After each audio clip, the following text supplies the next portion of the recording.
কেউ কেউ এক সময় এই 2 বছর আগেও টিউশনি করে নাকি মাসে 60-70 হাজার টাকা রোজগার করতেন, তারা এখন 98 লক্ষ টাকা সম্পদ দেখাচ্ছেন। কেউ কেউ আবার কোনোভাবে কায়ক্লেশে জীবিকা নির্বাহ করতেন, এখন তারা পরামর্শক হয়ে প্রচুর টাকার মালিক হয়ে গেছেন। কি পরামর্শ দিলেন, কাকে পরামর্শ দিলেন, তার শিক্ষাগত যোগ্যতা কতটুকু, এবং তার পরামর্শ যারা নিলেন তারা আবার কি কি হলেন। ওই একটা গল্প আছেন, এটা বলে শেষ করি।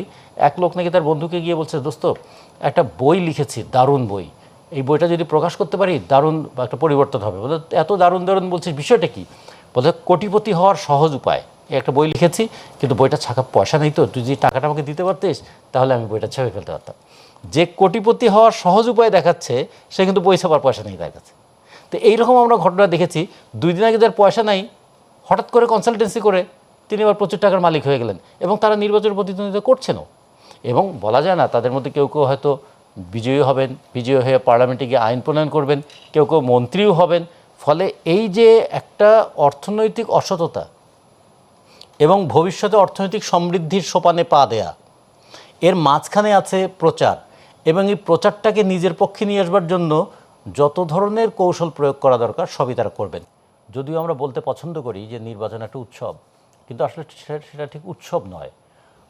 সব উৎসবে কিন্তু একটা আনন্দের আমেজ থাকে, কিন্তু নির্বাচনে থাকে একটা প্রতিদ্বন্দ্বিতার মানে আবহ।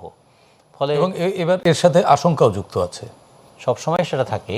কিন্তু যে কারণেই এ পর্যন্ত যে 12টা জাতীয় নির্বাচন হয়েছে, এমনকি এক দলের অধীনে নির্বাচন হওয়ার পরেও সেটা সহিংসতা মুক্ত হয়নি, কারণ এক দলের মধ্যেও তো বহু দল হয়ে যায়।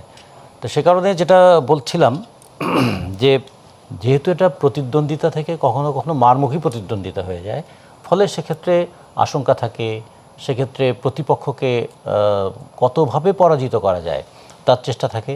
সে কতভাবে পরাজিত করার মধ্যে পেশিশক্তির প্রভাব থাকে, টাকার প্রভাব থাকে, আঞ্চলিকতার প্রভাব থাকে, এবং সবচেয়ে বেশি তাৎপর্যপূর্ণরূপে প্রভাব থাকে সেটা ধর্মের রাজনৈতিক ব্যবহার, সেটা থাকে। তার সঙ্গে এখন যুক্ত হয়েছে যে ডিজিটাল ডিভাইস ব্যবহার করে একটা ভুল অথবা ভুয়া তথ্যকেও সত্যের মতো করে উপস্থাপন করার দক্ষতা।